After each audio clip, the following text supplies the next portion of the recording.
మాధ్యమాల్లో హైందవ ధర్మాన్ని, హిందూ ధర్మాన్ని, లేదంటే సనాతన ధర్మాన్ని, దానికి పేరు ఏదైనా పెట్టుకోండి, సనాతన ధర్మాన్ని కించపరిచేలాగా రకరకాల వ్యాఖ్యలు ప్రసార మాధ్యమాల్లో ఉన్నప్పుడు దానిని నిలబెట్టి దాని పక్షాన మాట్లాడే ప్రసార మాధ్యమాలు చాలా తక్కువ. ఇది కేవలం ఒక వ్యాపార ధోరణిని కాకుండా హైందవ ధర్మాన్ని, సనాతన ధర్మం కోసం గొంతు ఉండాలి, గళమిప్పాలి అని చెప్పి మహావంశీ గారు ప్రారంభించిన ఈ కార్యక్రమం, ఈ భక్తి ఛానల్, మహాభక్తి ఛానల్కి నిజంగా చాలా అవసరం ఉంది. మనస్ఫూర్తిగా వారికి నా ధన్యవాదాలు తెలుపుతూ ఉన్నాను.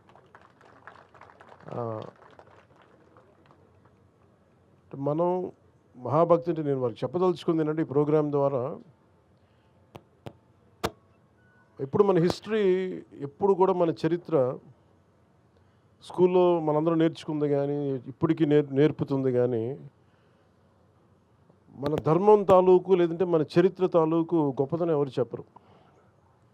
ఎంతసేపు అక్కడ ఓడిపోయాం, వాళ్ళు వచ్చి మొఘలాయులు వచ్చి కొట్టారు, లేదంటే బ్రిటిష్ వాళ్ళు వచ్చి కొట్టారు తప్ప మన చరిత్ర తాలూకు గొప్పతనాన్ని, సనాతన ధర్మాన్ని పాటించిన పరిపాలకులు ఎంత బలంగా చేశారు, అన్ని మతాలకి ఎలా స్థానం కల్పించారో చెప్పాల్సిన అవసరం ఉంది. కేవలం భక్తి కాకుండా చరిత్ర కూడా చెప్పాలి. దీనికి చాలా చాలా అవసరం అది.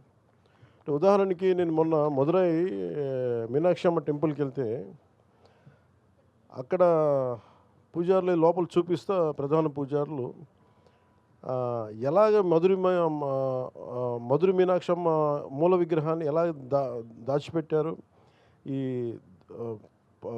విదేశీ రాజులు వస్తున్నప్పుడు దాన్ని ముష్కరులు వచ్చినప్పుడు ఎలా దాన్ని కాపాడారు, చాలా కాలం తెలియదు. ఇలాంటి చరిత్ర నాకు వెళ్తే కానీ నాకు తెలియలే. ఇలాంటి మనని ముఖ్యంగా దాని బదులు ఒక పక్కనే దురాక్రమణదారులు వచ్చి ఎలాగ ఇదే మూల విరాట్ విగ్రహం అని చెప్పి ఒకటి దాడి చేశారు. అంటే శివలింగం ఉంటుంది, శివలింగాన్ని దాడి చేస్తే శివలింగం మధ్య కట్ అయిపోయింది. ఆ ఘాటు ఉంటుంది, కత్తి ఘాటు. కానీ అలాంటిది చరిత్ర అందరికీ తెలిస్తే, మన గత చరిత్ర తెలిస్తే ఇది ఎంత అవసరం మనకి, మనం ఎంత కాపాడుకోవాలి. మనం ఏమనుకుంటామంటే, in the name of secularism అన్ని మతాలు సమానమే, కానీ అన్ని మతాలు సమానం అని చెప్పిన హిందూ ధర్మాన్ని పదే అందరూ సాగు కొడుతూ ఉంటే మటుకు నాకు ఇబ్బంది అనిపించింది. నేనేమి బలమైన ఏమంటుందని ఒక మంకు పట్టుబట్టే, లేదంటే ఒక మూర్ఖంగా పట్టుబట్టే హిందువుని కాదు నేను. అన్ని మతాలు బాగుండాలని కోరు, అది నా ధర్మం చెప్పింది. కానీ అలాంటి నా ధర్మం మీద పదే దాడి చేస్తున్నప్పుడు దీనివల్ల ఓట్లు వస్తాయా, ఓట్లు పోతాయా నాకు తెలియదు. ఇవన్నీ ఏ దేవుడైతే ఉనికినిచ్చాడో, ఏ పరమాత్మ అయితే మనకి స్థానం ఇచ్చాడో, ఆయన కాపాడుకోలేనప్పుడు ఎన్ని పదవులు వచ్చినా నిష్ప్రయోజనం. పైగా ఇంకోటి, పొలిటికల్గా కూడా మనం ఎంతసేపు మిగతా మతాల మీద దాడి జరుగుతున్నప్పుడేమో మనం వెనకేసుకొస్తాం, హిందూ ధర్మం మీద దాడి జరుగుతున్నప్పుడు ఒకళ్ళు మాట్లాడరు, ఎందుకంటే ఓట్లు పోతాయని. ఇది చాలా లోతుగా దీని మీద డిబేట్ జరగాలి, చరిత్ర గురించి మాట్లాడాలి, అన్ని చరిత్రలను కలపాలి. ఉదాహరణకి రుమేలా తాపర్ ఇలాంటి లెఫ్ట్ వాదులందరూ కూర్చొని మన ధర్మాన్ని, మన చరిత్రని, ఇతిహాసాన్ని చంపేశారు. రామాయణం కానీ, భారతం కానీ అవి అవి మన చరిత్ర. అది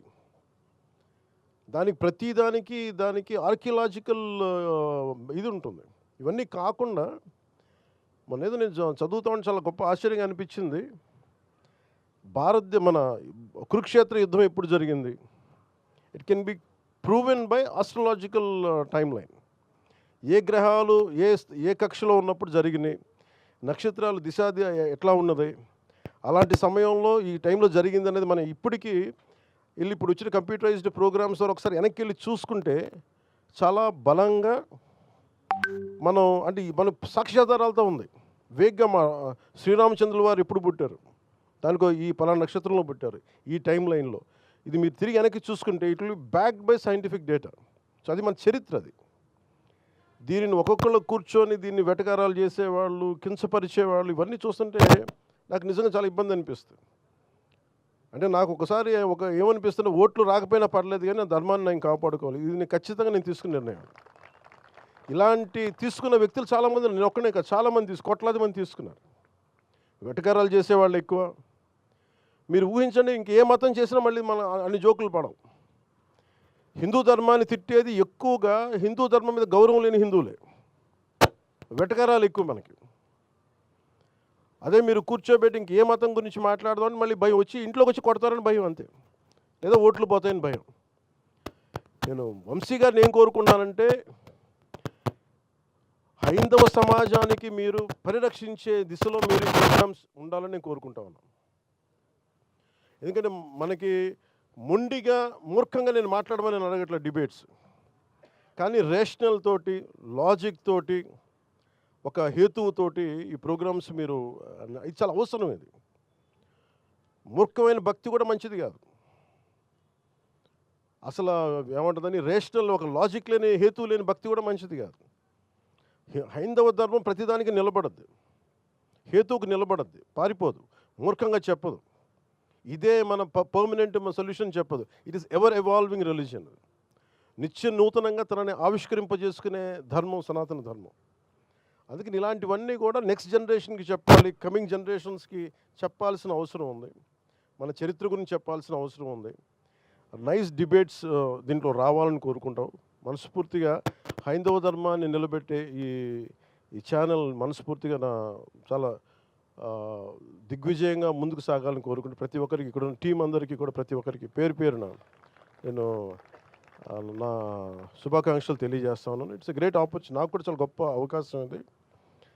ఎందుకంటే చాలాసార్లు అనిపిస్తుంది, అయ్యప్ప స్వామి పడి పూజ చేస్తుంటే దాని మీద వెటకారాలు చేస్తారు. ఒకసారి నేను చాలా బలంగా హైందవం సనాతన ధర్మం గురించి మాట్లాడతానంటే, నా ధర్మం నేను కాపాడుకోలేని వాడిని మిగతా ధర్మాలు నేనేం కాపాడగలను. అందుకని చాలా బలంగా, అంటే ఏమైపోయిందని ప్రతిదీ ఇది మాట్లాడాలంటే ఓట్లు పోతాయి అంటారు. రాజకీయాల్లో లేని వాళ్ళు కూడా ఓట్లు పోతాయి. అందరం పొలిటికల్లీ రైట్ అయిపోయాం. అదే మీరు మిగతా మతాల గురించి మాట్లాడితే ఎవరికి ఇబ్బంది ఉండదు. వాళ్ళని చేస్తేనేమో సెక్యులరిజం, హైందవ ధర్మం గురించి మాట్లాడితేనే మతోన్మాది. ఇలాంటి పిచ్చి డిబేట్స్ ఎక్కువైపోయినాయి. ఇది కండిషన్. 200 ఏళ్ళుగా బ్రిటిష్ మెకాలే దగ్గర నుంచి మనల్ని కండిషన్ చేసి రుమీలా తాపర్ లాంటి హిస్టారియన్స్ వక్రీకరించి ఇవన్నీ చెప్పి మనల్ని కండిషన్ చేశారు. అలాగే మనకి కూర్చోబెట్టి ఉత్తరానికి, ఉత్తర భారతానికి మనకి సంబంధం లేదన్నట్టుగా, దక్షిణాది వేరు ఉత్తరాది వేరు అని చెప్పి పిచ్చి ఐడియాలజీ కానీ, ఇవన్నీ మనం కౌంటర్ చేయాల్సి ఉంది. Arguments through rational argument, through proper logical arguments తోటి, బలమైన సాక్ష్యాధారాలతోటి. చాలామంది ఎక్స్పర్ట్స్ ఉన్నారు. అలాంటి గొప్ప వ్యక్తులందరికీ మీరు ఒక ప్లాట్ఫామ్ కావాలి. అది మనకి ఆంధ్ర రాష్ట్రం చాలామంది ఉన్నారు. ఇది మన ఆంధ్రాలో కాదు, తెలంగాణ తెలుగు ప్రజలు ఎక్కడున్నా అందరూ దీన్ని అందరూ చూసే ఛానల్ అవ్వాలని మనస్ఫూర్తిగా కోరుకుంటూ, ఈ సందర్భంలో మహావంశీ గారికి చాలా టఫ్ జాబ్. ఒక ఛానల్ని తీసుకురావడం అంటే కొంతమందికి ఎంప్లాయ్మెంట్ ఇవ్వడం, చాలా బాధ్యత తీసుకుంటాం. ఆల్రెడీ ఒక ఛానల్ చేశారు, ఒక ఎంటర్టైన్మెంట్, ఒక న్యూస్ ఛానల్ ఉంది, ఒక ఎంటర్టైన్మెంట్ ఛానల్, దానికి భక్తి ఛానల్ కూడా ప్రారంభించడం అంటే చాలా కష్టసాధ్యమైంది. ఆయన నాయకత్వంలో, ఆయన లీడర్షిప్లో ఇది మరింత ఉన్నతిని సాధించాలని కోరుకుంటూ, ప్రతి ఒక్కరికి పేరు పేరున ఇక్కడికి వచ్చిన మీ అందరికీ ధన్యవాదాలు తెలుపుకుంటూ, ముఖ్యంగా